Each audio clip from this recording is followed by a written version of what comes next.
الحمد لله الحمد لله الذي شرفنا على سائر الأمم برسالة من اختصه من بين الأنام بجوامع الكلم وجواهر الحكم، وصلى الله تعالى على خير خلقه محمد وآله وصحبه وبارك وسلم. ما نطق اللسان بمدحه ونسخ القلم. أما بعد فأعوذ بالله من الشيطان الرجيم. بسم الله الرحمن الرحيم. إن عدة الشهور عند الله 12 شهرا في كتاب الله يوم خلق السماوات والأرض منها 4 حرم. صدق الله العظيم وبلغنا رسوله النبي الأمي الكريم، ونحن على ذلك لمن الشاهدين والشاكرين، والحمد لله رب العالمين. اللهم صل على سيدنا ومولانا محمد وعلى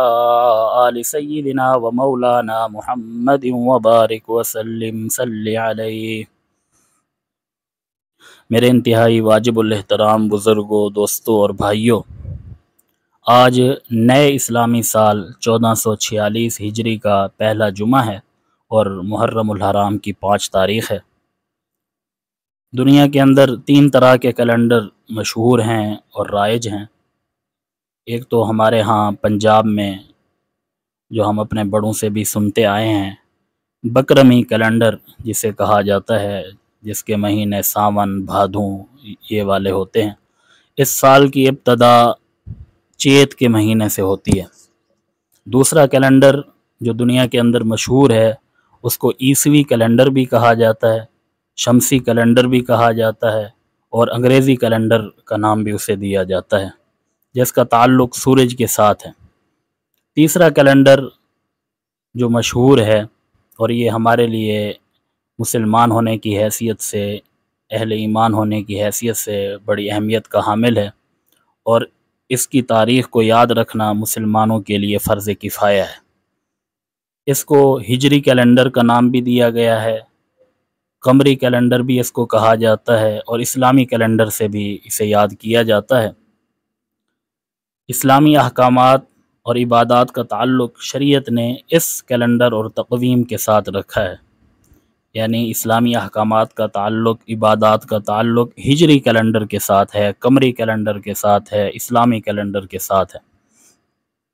یقیناً اس کے اندر کوئی نہ کوئی حکمت ضرور ہوگی جو اللہ تعالیٰ نے اپنے محبوب کی امت کے لیے یہ کیلنڈر منتخب کیا ہے۔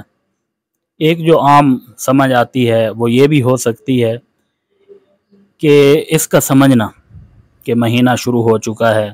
یہ آسان ہے، پڑھا لکھا آدمی بھی اس کو دیکھ سکتا ہے، ان پڑھ آدمی بھی، بالکل جسے کچھ پڑھنا لکھنا نہ آتا ہو، عام آدمی بھی، وہ بھی یہ چاند کو دیکھ کے یہ سمجھ سکتا ہے کہ نیا مہینہ شروع ہو چکا ہے۔ ایک تو یہ حکمت سمجھ آتی ہے۔ دوسرا یہ کہ یہ سال، قمری سال جو ہے، یہ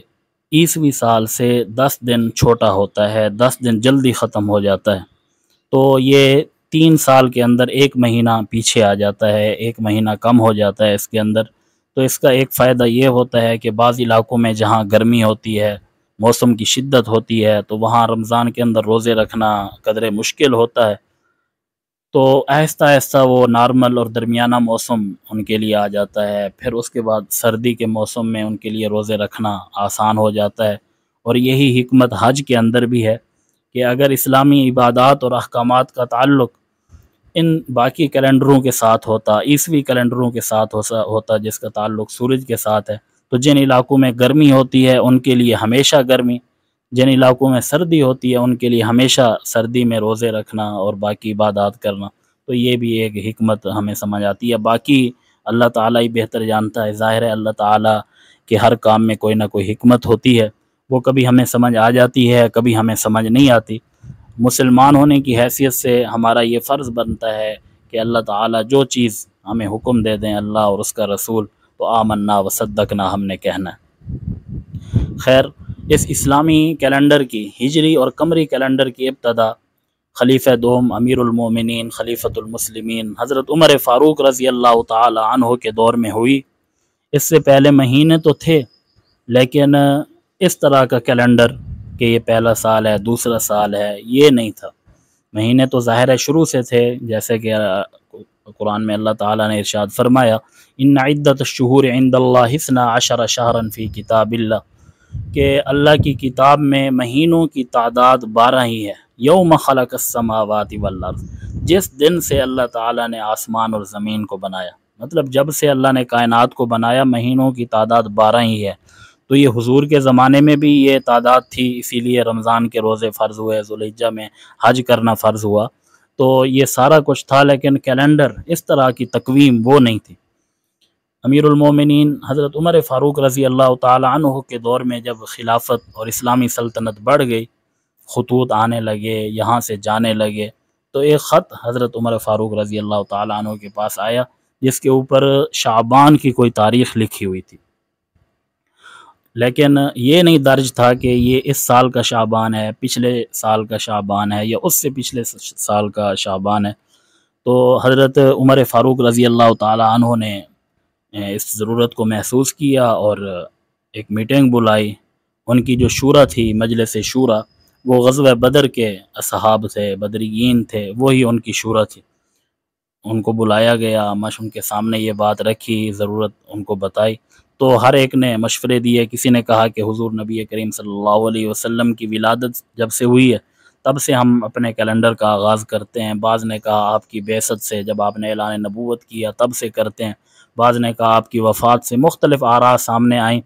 لیکن حضرت عمر فاروق رضی اللہ تعالیٰ عنہ نے فرمایا کہ یہ بتاؤ اسلام کو اللہ نے عزت کب عطا کی، اسلام کی شان و شوکت اور اسلام کا غلبہ کب سے ہوا؟ تو سب نے کہا کہ اسلام کو اللہ نے جو غلبہ عطا کیا وہ ہجرت کے بعد عطا کیا، کیونکہ ہجرت سے پہلے تو مسلمان مغلوبیت کا شکار تھے، ظلم و ستم کا نشانہ بنتے تھے، لیکن جو ہی ہجرت کی تو ہجرت کے بعد اللہ تعالیٰ نے اسلام کو ترقی عطا فرمائی، شان و شوکت اور غلبہ عطا فرمایا، وہ ہجرت کے بعد ہوا۔ تو یہ سب کے مشورے سے یہ طے ہوا، اور ایک روایت میں ہے کہ حضرت علی نے مشورہ دیا کہ ہجرت سے آغاز کیا جائے، تو سب نے اس پر اتفاق کیا، اور حضرت عمر فاروق نے بھی کہا کہ اللہ تعالیٰ نے اسلام کو جو عزت، شان و شوکت اور ترقی عطا فرمائی ہے وہ ہجرت کے بعد عطا فرمائی ہے، تو اسی لیے ہجرت سے ہی ہم اپنے سال کا آغاز کرتے ہیں۔ یہاں میں یہ بھی عرض کر دوں کہ یہ شان و شوکت اور اسلام کو جو غلبہ عطا ہوا ہجرت کی وجہ سے عطا ہوا، اس وجہ سے کہ ہجرت کے فوراً بعد اللہ تعالیٰ نے جہاد مسلمانوں کے اوپر فرض کر دیا تھا، اور مسلمان جہاد کرنا شروع ہوئے، اور اس جہاد کے نتیجے میں ہی اللہ تعالیٰ نے اسلام کو غلبہ عطا فرمایا۔ اس سے پہلے، ہجرت سے پہلے جہاد فرض نہیں تھا تو مسلمان مغلوب تھے، جو ہی ہجرت کے بعد جہاد کا حکم آیا، کیونکہ سورہ انفال میں جہاں ہجرت کا حکم ہے وہیں پہ ہی جہاد کے حکام اللہ تعالیٰ نے بیان فرمائے ہیں، وہ ہم دیکھ سکتے ہیں قرآن مجید فرقان حمید کے اندر۔ تو اس سے یہ اس بات کی طرف بھی اشارہ ملتا ہے کہ اسلام کی عزت اور اسلام کے غلبے کا راز جہاد کے اندر ہی ہے۔ جب تک مسلمان جہاد کرتے رہیں گے تو ان کو غلبہ حاصل رہے گا۔ آج کل ہم جہاد سے پیچھے ہٹ گئے ہیں، تو آپ دیکھ سکتے ہیں کہ کس قدر ہم مغلوبیت کا اور پستی کا شکار ہو چکے ہیں۔ تو اسلام کو اللہ نے جو غلبہ عطا فرمایا وہ ہجرت سے عطا فرمایا، اور اس مہینے کی جو ابتدا ہے، اس سال کی جو ابتدا ہے، وہ محرم الحرام کے مہینے سے ہوتی ہے۔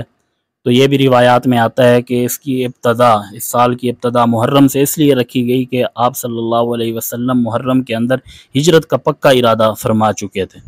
اور باقی سفر کے آخر میں یا ربیع الاول کے شروع میں پھر آپ نے ہجرت فرمائی، مختلف روایات ہیں۔ تو اس لیے محرم سے اس کی ابتدا ہے۔ یہ محرم کا مہینہ بڑی حرمت والا اور عظمت والا مہینہ ہے، اس کے نام سے ہی پتہ چلتا ہے محرم الحرام۔ عربی میں حرام کہتے ہیں کسی عظمت اور اہمیت والی چیز کو، جیسے مسجد حرام بیت اللہ کو کہا جاتا ہے کہ عزت اور اہمیت اور بڑی حرمت والی مسجد، تو یہ مہینہ بھی بڑی حرمت والا ہے۔ اور بعض لوگ اس کو، چونکہ واقعہ کربلا اس مہینے میں پیش آیا اور 10 محرم الحرام کو وہ واقعہ المناک حادثہ پیش آیا، تو اس حوالے سے بعض لوگ یہ سمجھتے ہیں کہ اسی وجہ سے ہی ان 10 محرم کی یا محرم کے مہینے کو کوئی اہمیت حاصل ہے۔ ایسی بات قطعاً نہیں ہے۔ محرم الحرام کو جو اہمیت اور فضیلت حاصل ہے وہ تو قرآن میں اللہ نے فرمایا یوم خلق السماوات والارض، جس دن اللہ نے آسمان اور زمین کو بنایا، منہا اربعۃ حرم، وہ تو اس دن سے ہی 4 مہینوں کی بڑی حرمت اور اہمیت ہے، رجب، ذوالقعدہ، ذوالحجہ اور محرم۔ تو محرم کی عزت، اہمیت اور عظمت جو ہے وہ کائنات کی ابتدا جب سے ہوئی تب سے ہی اس کو اہمیت حاصل ہے۔ باقی 10 محرم الحرام جو حضرت حسین رضی اللہ تعالی عنہ کی شہادت کا دن ہے، تو یہ بھی ان کی فضیلت کی طرف اشارہ ہے کہ جس طرح ہمارے ہاں کوئی رمضان المبارک کے مہینے میں وفات پا جائے، یا خصوصاً آخری عشرے میں، یا پھر آخری عشرے کی طاق راتوں میں کوئی 25 کو، 27 کو، 29 کو وفات پا جائے، تو ہم یہ کہتے ہیں کہ بڑی سعادت والی موت ہے، بڑی فضیلت والی موت ہے کہ اللہ تعالیٰ نے اس کی موت کے لیے یہ دن چنا۔ تو اسی لیے اللہ تعالیٰ نے سیدنا حسین رضی اللہ تعالی عنہ کی فضیلت کی طرف اشارہ کرتے ہوئے ان کی شہادت کا جو دن رکھا وہ 10 محرم الحرام کا دن تھا۔ تو یہ بھی حضرت حسین رضی اللہ تعالی عنہ کی فضیلت کے لیے۔ باقی یہ روایات میں ملتا ہے کہ حضور نبی کریم صلی اللہ علیہ وسلم جب مکے سے ہجرت کر کے مدینہ تشریف لائے تو وہاں پر یہودی آباد تھے۔ یہودی 10 محرم کا روزہ رکھتے تھے۔ جب ان سے پوچھا گیا کہ یہ روزہ کیوں رکھتے ہو، تو انہوں نے کہا کہ اس دن اللہ تعالیٰ نے حضرت موسیٰ علیہ السلام اور اس کی قوم کو فرعون کے ظلم و ستم سے نجات عطا فرمائی تھی، بنی اسرائیل کو آزادی ملی تھی، اس لیے شکرانے کے طور پر ہم اس دن کا روزہ رکھتے ہیں۔ تو آپ صلی اللہ علیہ وسلم نے ارشاد فرمایا، نحن احق بموسیٰ، موسیٰ علیہ السلام کے تو ہم زیادہ حقدار ہیں کیونکہ وہ بھی نبی تھے، میں بھی نبی ہوں، باقی تم تو موسیٰ علیہ السلام کی تعلیمات کو چھوڑ چکے ہو، بس صرف ان کے نام لیواؤ،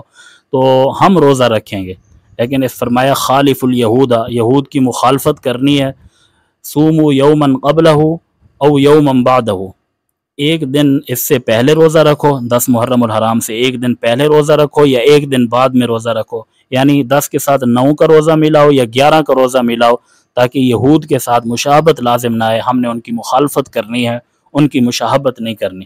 تو یہ عبادت کے اندر بھی مشابہت سے بچنے کا حکم ہے، مخالفت کا حکم ہے، اور یہ غیر مسلموں کی مشابہت عبادت کے اندر بھی حضور نبی کریم صلی اللہ علیہ وسلم کو پسند نہیں ہے۔ تو باقی پھر رہن سہن، طور و طریقے، اٹھنا بیٹھنا، یہ اگر اس کے اندر ہم مشابہت کریں گے تو یہ حضور نبی کریم صلی اللہ علیہ وسلم کو کتنی ناپسند ہوگی۔ اسی لیے آپ نے ارشاد فرمایا، من تشبہ بقوم فہو منہم، جو جس قوم کے ساتھ مشابہت اختیار کرتا ہے فہو منہم، وہ انہی میں سے ہوگا، یعنی اس کا حشر انہی کے ساتھ ہی ہوگا، وہ انہی کے ساتھ ہی اٹھایا جائے گا۔ تو اسی لیے ہمیں غیر مسلم قومیں جتنی بھی ہیں، خصوصاً یہودی ہیں، ہندو ہیں، ہمیں ان کی مشابہت سے بچنا چاہیے، عبادات کے اندر بھی اور باقی عام معاملات کے اندر بھی، رہن سہن کے اندر بھی۔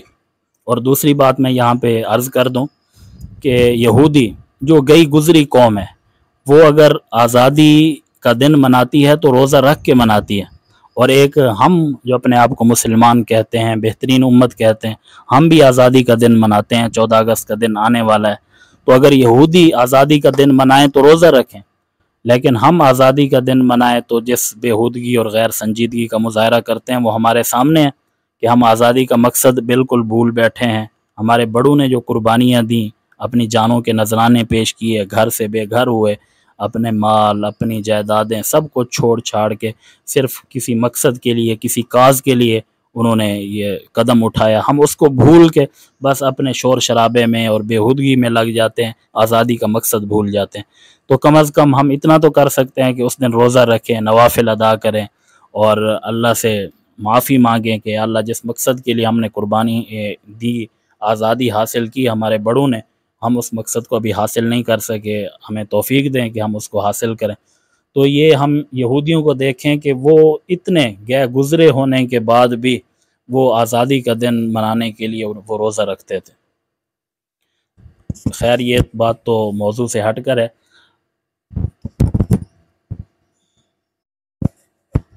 دوسری بات یہ ہے کہ محرم کے دنوں میں، خصوصاً 9-10 محرم کو، ہمارے ہاں یہ رواج چل نکلا ہے کہ اس دن قبرستان میں جانا ضروری سمجھا جاتا ہے۔ لوگ اپنے رشتہ داروں کی، اعزہ اور اقارب کی، والدین کی قبروں پہ جانا ضروری سمجھتے ہیں۔ تو محرم کے دنوں میں قبرستان جانا کوئی ضروری نہیں ہے۔ ویسے قبرستان جانا، بزرگوں کے لیے ایصال ثواب کرنا، اور قبرستان جانے سے اپنی موت کی یاد آتی ہے، عبرت کے لیے، وہ تو روز جانا چاہیے، اور باقاعدہ حدیث میں اس کا حکم ہے